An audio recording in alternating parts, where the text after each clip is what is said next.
स्वागत है आप सभी का आपके अपने चैनल स्वास्तिक संकल्प में। आज हम तृतीय पाठ का प्रारंभ करेंगे। पाठ का नाम है शब्द परिचय 3। ये 3 दिया है। इससे पहले जो हमने 2 पाठ पढ़े हैं उसमें प्रथम पाठ में भाग 1 था, द्वितीय पाठ में भाग 2 था, यहाँ भाग 3। तो इसका अर्थ है कि अकारांत नपुंसक लिंग। अर्थ हम इसलिए कह रहे हैं क्योंकि हमने प्रथम पाठ में अकारांत पुल्लिंग शब्द का पाठ किया था और द्वितीय पाठ में हमने आकारांत स्त्रीलिंग का पाठ किया और अब ये तृतीय पाठ है। तो अंतिम हमारा बचा है नपुंसक लिंग। तो हम यहाँ अकारांत नपुंसक लिंग का पाठ करेंगे। प्रारंभ करते हैं। कुछ चित्र दिए गए हैं। इन चित्र के माध्यम से यहाँ पे कुछ हमें नपुंसक लिंग का ज्ञान दिया है। ध्यानपूर्वक सुनेंगे। एतत् किम। एतत् का अर्थ होता है यह। किम मतलब क्या, यह क्या है। एतत् खनित्रम अस्ति। यह खनित्रम मतलब खुदाल है, फावड़ा है। श्रमिका खनित्रम चालयति। मजदूरनी, जो एक स्त्री के रूप में जो मजदूर का काम करते हैं, मेहनत का काम करती हैं, उनको मजदूरनी कहते हैं। ये स्त्री हैं तो इसलिए यहाँ श्रमिका कहा गया। अगर यहाँ पुरुष होता तो श्रमिक कह देते।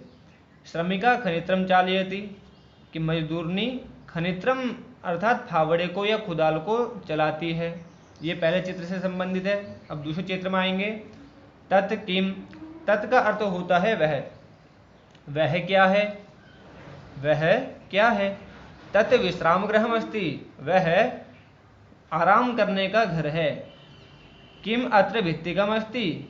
क्या यहाँ पर भित्ति, भित्ति कहते हैं दीवार को, तो क्या यहाँ पर दीवार है। अत्र भित्तिकम न अस्ति। अत्र मतलब यहाँ दीवार नहीं है। जैसा कि हम ये चित्र में देख रहे हैं कि इसमें 4 पिलर हैं, छत है किंतु दीवार नहीं है। तो वही इसने पूछा है और यहाँ उत्तर मिल गया है। अब प्यारे बच्चों, यहाँ हमने जैसे एतत् और तत् का प्रयोग किया है। एतत् नपुंसक लिंग का शब्द है, यह इसका अर्थ है, और तत् भी नपुंसक लिंग का शब्द है, वह इसका अर्थ है। तो उसी प्रकार एक वचन एतत् हो गया, द्विवचन एते हो गया और बहुवचन एतानी।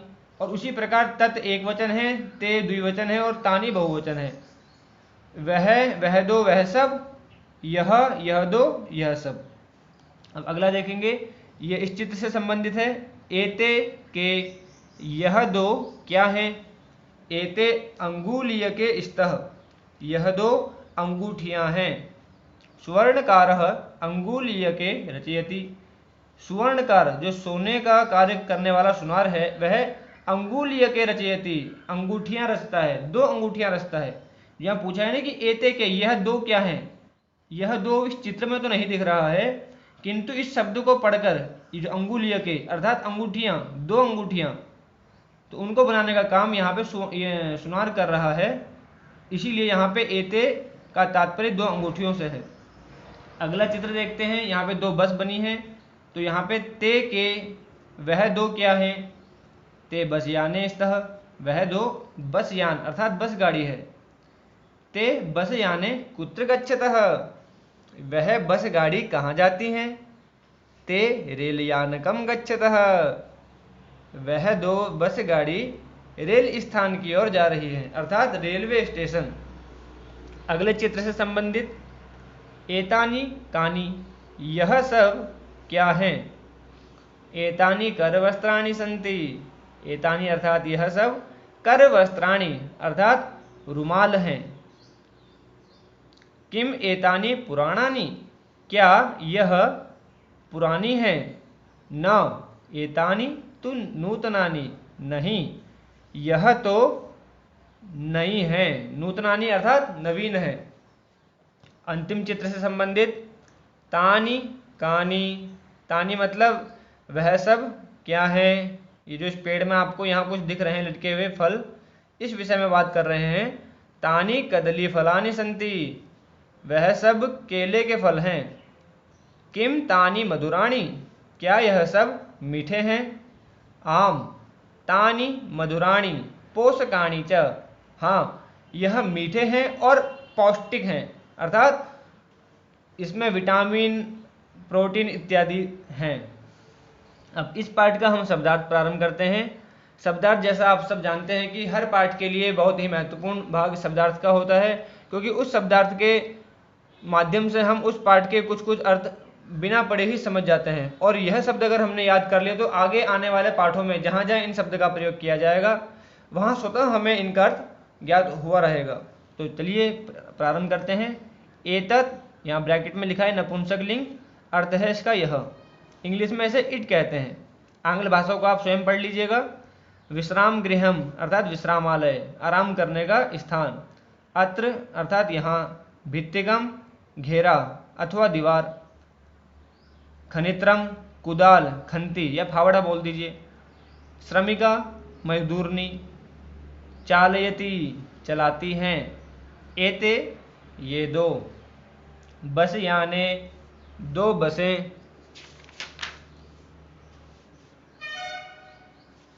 अगला है कुत्र अर्थात कहाँ। गच्छतः, जा रहे हैं या जा रही हैं।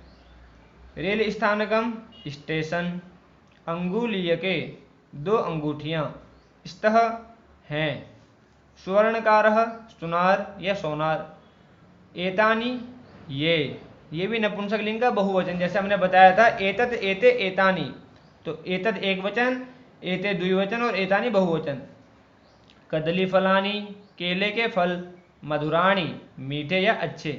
पोषकाणी, पोषक। कर वस्त्राणी, रुमाल। पुराणानी, पुराने। नूतनानी, नए। शब्दार्थ पूर्ण करने के बाद अब अभ्यास संख्या 1 का क देखते हैं। उच्चारणम कुरुत।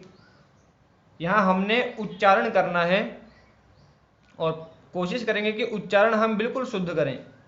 फलम, गृहम, पात्रम, पुष्पम, द्वारम, विमानम, कमलम, पुस्तकम, सूत्रम, छत्रम, भवनम, जलम। यहाँ उच्चारण करने के बाद हम भाग संख्या 2 में आते हैं। ख, चित्राणि दृष्ट्वा पदानि उच्चारयत। इन चित्रों को देखकर आपने इनके पद अर्थात इनके शब्द का उच्चारण करना है। पहला चित्र एक पत्ते का है, इसको हम पर्णम कहते हैं अथवा पत्रम भी कह सकते हैं। दूसरा चित्र एक खिलौने का है, इसको हम क्रीडनकम कहते हैं। तीसरा चित्र आप देख रहे हैं नारियल के फल का है, उसको संस्कृत में नारिकेलम कहा जाता है। अगला चित्र कंप्यूटर का है, संस्कृत में इसको संगणकम कहते हैं। अगला चित्र एक खिड़की का है, जिसको संस्कृत में वातायनम कहा जाता है। अगला चित्र हम सीढ़ी का देख रहे हैं, इसको हम सोपानम कहते हैं। गांव इत्यादि में आज भी कई लोग सोपान का प्रयोग करते हैं सीढ़ी के लिए। अगला चित्र एक वन का है, उसको हम उद्यानम कहते हैं संस्कृत में। अगला ऐनक एक चश्मे का है, उसको हम उपनेत्रम कहा जाता है। और अगला चित्र है एक कंघी का, जिसको हम कंकतम के नाम से जानते हैं। अब यहाँ हमारा अभ्यास संख्या 1 के दोनों भाग पूर्ण हुए हैं। अभ्यास संख्या 2 का क देखेंगे। वर्ण संयोजनम कृत्वा पदम कोष्ठके लिखत। यहाँ वर्ण दिए गए हैं काफ़ी सारे, इन वर्ण को संयोजित करना है आपने और उसके बाद जो कोष्ठक दिया गया है यहाँ आपने लिख देना है। पहला हम इसका उदाहरण देखते हैं। प में हलंत है, अ, फिर र में हलंत है, ण में हलंत है, अ, फिर म में हलंत है। अब प्यारे बच्चों, यहाँ पे आप पहले एक चीज़ जान लीजिए, आप लोगों को पता भी है, आपने पूर्व में पढ़ा है कि जो भी व्यंजन होते हैं वह अर्धमात्रिक रहता है। यदि व्यंजन में स्वर नहीं है तो उसके नीचे हलंत लगता है, और जब स्वर लग जाता है तभी वह पूरा पूर्ण होता है। जैसे प में अभी हलंत है, धन अ, प में जब अ मिलेगा तभी ये प बनेगा। वैसे ही र, ण दोनों आधे, फिर इनमें अ लगा तो पर्ण, अंत में म तो पूरा हो गया पर्णम।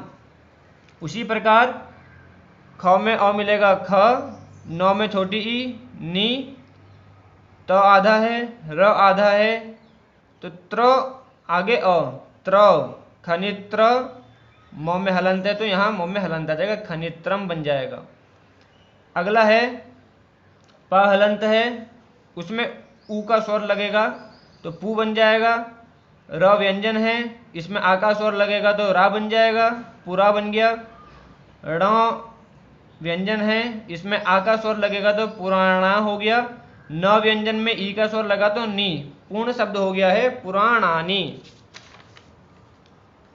अब प्यारे बच्चों, अगला है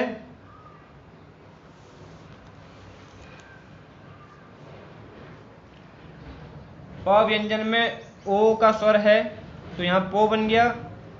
स में अ का स्वर है तो स आ गया।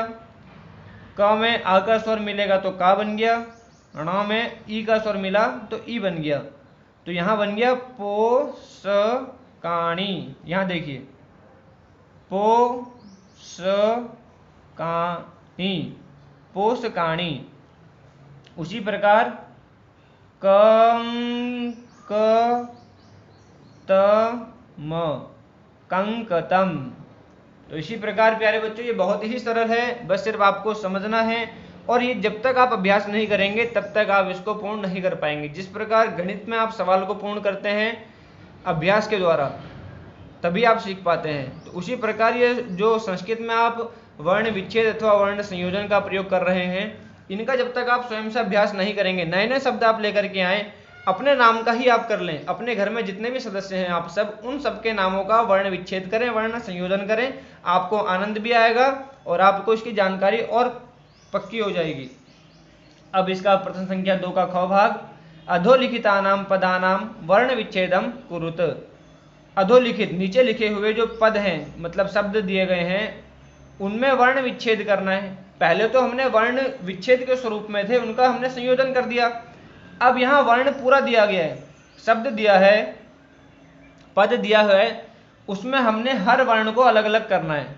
जैसे ऊपर था तो अब आप कर सकते हैं, जैसे पू है, पू को अलग करेंगे तो पौधन ऊ, फिर आधा सौ था तो 100 में हलंत आ जाएगा। तो तौधन अ, क में भी वही, क में हलंत आ जाएगा और अ, फिर अंत में म हलंत है। उसी प्रकार हमने सिर्फ और सिर्फ व्यंजन और स्वर को अलग कर देना है। आप इतना समझ जाइए, कितना क्लिष्ट से क्लिष्ट शब्द भी हो, कितना भी कठिन शब्द हो, आप स्वयं से कर लेंगे। जैसे यहाँ भी है, भी में भ व्यंजन है और ई स्वर है, तो हमने भ अलग कर दिया, हलंत लगा दिया और ई पूर्ण लिखा। क्योंकि हम ई में हलंत इसलिए नहीं लगा रहे हैं क्योंकि हमने आपको बताया है कई बार कि जो स्वर होता है वह पूर्ण रहेगा हमेशा, उसमें हलंत की आवश्यकता नहीं है। और जो भी व्यंजन है वह अर्धमात्रिक होता है, और ये हलंत का जो निशान है यह अर्धमात्रा का ही चिन्ह है। अब उसके बाद भित्ति, ती में आधा तो, फिर पूरे तो में ई की मात्रा, ये आधा तो आ गया, तो में हलंत, फिर तो में ई की मात्रा हो गई, भित्ति हो गया। अब क अर्थात क में हलंत और अ, म पूर्ण रूप से हलंत है, तो भित्तिकम बन गया। नूतनानी भी उसी प्रकार है, नौ में ऊ है, फिर तौ में अ है, नौ में आ है एवं नौ में ई है। न उ त अ न आ न ई, नू त ना नी। यहाँ पे वातायनम शब्द है, व में आ है, तो में आ है, वाता बन गया। य में अ है तो वाताय, न में अ है वाताय न, म हलंत है तो अंत में हलंत लगा देंगे। अंतिम है उपनेत्रम, उ स्वयं से स्वर है तो यहाँ पे पूर्ण लिख देंगे। प में अ उप, न में ए उपने, त्र त र अ त्र म, उपनेत्रम। तो इसी प्रकार हमारा दूसरा अभ्यास ही पूर्ण होता है। अभ्यास संख्या 3 को करेंगे। यहां पे दिया है चित्राणि दृष्ट्वा संस्कृत पदानि लिखत। चित्र को देखकर हमने इन चित्रों के संस्कृत पद लिखने हैं। संस्कृत में इन चित्रों को क्या कहा जाता है वह लिख देना है, जो अधिकतर इसी पाठ से संबंधित है। पहला चित्र आम का है, संस्कृत में इसको आमरम कहते हैं। दूसरा चित्र एक पत्ते का है, जिसको हमने पर्णम इस पुस्तिका में पढ़ा था। दूसरा शब्द इसका एक है पत्रम, पर्णम व पत्रम। तीसरा एक पंखे का चित्र है, संस्कृत में इसको व्यजनम कहा जाता है। चौथा एक रुमाल का चित्र है, रुमाल जो सब प्रयोग करते हैं उसको संस्कृत में कर वस्त्रम कहा जाता है, कर वस्त्रम। फिर यहाँ रील धागा, धागे का चित्र है, उसको हम सूत्रम कहते हैं। फिर अंतिम चित्र आ गया है एक छाते का, उसको हमने छत्रम बोल दिया है। इसी प्रकार अब प्रश्न संख्या 4 देखते हैं हम। प्रश्न संख्या 4 में यहाँ पे दिया है चित्रम दृष्ट्वा उत्तरम लिखत। चित्र को देखकर, ये चित्र दिए हैं, इनको देखकर उत्तरम लिखत, उत्तर को लिखो। तो अब देखते हैं किस प्रकार से करना है। पहला उदाहरण दिया है यथा किम पतति। उदाहरण यहाँ पे इन्होंने प्रश्न पूछ लिया उदाहरण में कि क्या पतति मतलब गिरता है। यहाँ पेड़ है, पेड़ में से क्या गिरेगा, या तो पत्ता गिरेगा या फिर कोई फल। यहाँ जो चित्र है ये किसी आम के आकार का है, तो यहाँ पे हमने लिख दिया आम्रम पतति, अर्थात आम गिरता है। अब दूसरा प्रश्न है मयूरौ किम कुरुतः। मयूरो, दो मयूर क्या करते हैं। आप देख रहे हैं वो नाच रहे हैं, क्योंकि नाचते समय मोर के जो पंख हैं वह पूरे खुल जाते हैं। तो यहां हमने लिख दिया मयूरौ नृत्यतः। यहां भी द्विवचन है तो यहां भी हमने द्विवचन लगा दिया। एक वचन में आता नृत्यति, द्विवचन में नृत्यतः हो गया, बहुवचन होता है नृत्यंती। जैसे पठति पठता पठंती, उसी प्रकार यहां द्विवचन है तो उसके साथ भी द्विवचन आ गया है। अगला प्रश्न है एते के स्तः। एते मतलब यह दो क्या है, यह दो क्या है।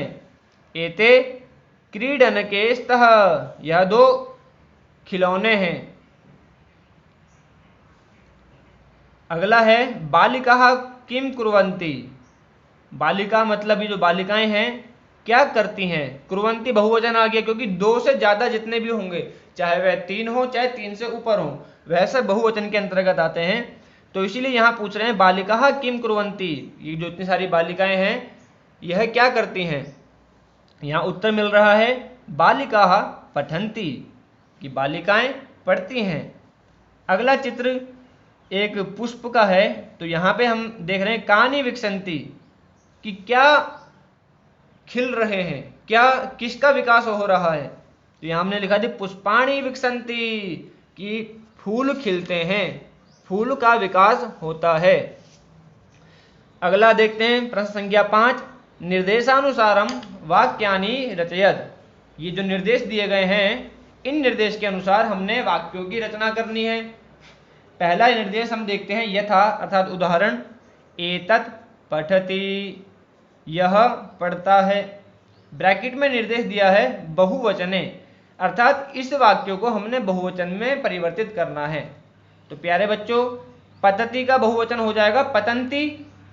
उसी प्रकार एतत् एते एतानि, तो यहाँ एतत् एते एतानि आ गया, और पतति का बहुवचन हो गया पतंती, एतानि पतंती।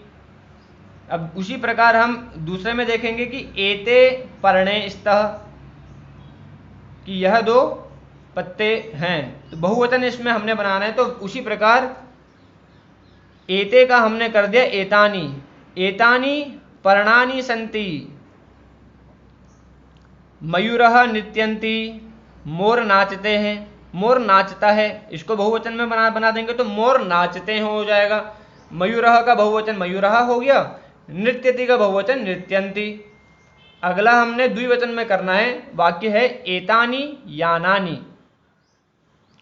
एतानि बहुवचन है, द्विवचन होता है इसका एते, और यानानि भी बहुवचन है तो इसका हो जाएगा याने, एते याने। अगला है छात्रे लिखतः, इसका भी हमने बहुवचन बनाना है, तो यहां छात्रे का हो जाएगा छात्रः।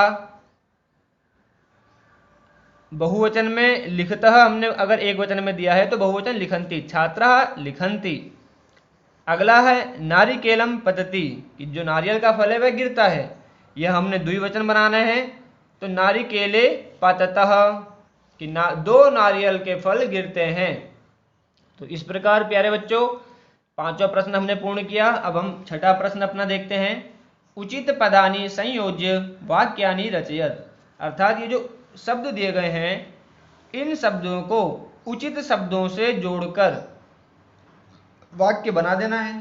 तो पहला है कोकिले, अर्थात कोयल, क्या करती है कोयल, कूजतः, कूकती है, आवाज निकालती है मधुर स्वर में। दूसरा है पवनः, मतलब हवा, तो यहाँ पे हमने 2 नंबर लिखा है, वहती मतलब बहती है। पुष्पम विकसति, पुष्प मतलब फूल खिलता है। खगः मतलब पक्षी, उत्पतति उड़ते हैं। मयूरः मतलब मोर, नृत्यन्ति मतलब नाचते हैं। और सिंहः, शेर से सब परिचित हैं कि वह गरजता है। कहाँ है, देखो गरजंती। तो प्यारे बच्चों, इसी के साथ आपका यह पाठ पूर्ण हुआ। यदि आपको मेरी वीडियो में कुछ भी समझ नहीं आया हो तो आप निश्चित रूप से कमेंट बॉक्स में आकर हमसे प्रश्न पूछ सकते हैं। और यदि ये वीडियो आपको अच्छी लगी हो, समझ आया हो, तो प्लीज़ आप इस वीडियो को लाइक करें, शेयर करें और सब्सक्राइब अवश्य करें, ताकि आने वाली हर वीडियो का नोटिफिकेशन आपको समय समय प्राप्त होता रहे। और शेयर करके आपके जो अन्य भाई हैं वह भी इसका ज्ञान ले पाएंगे। धन्यवाद।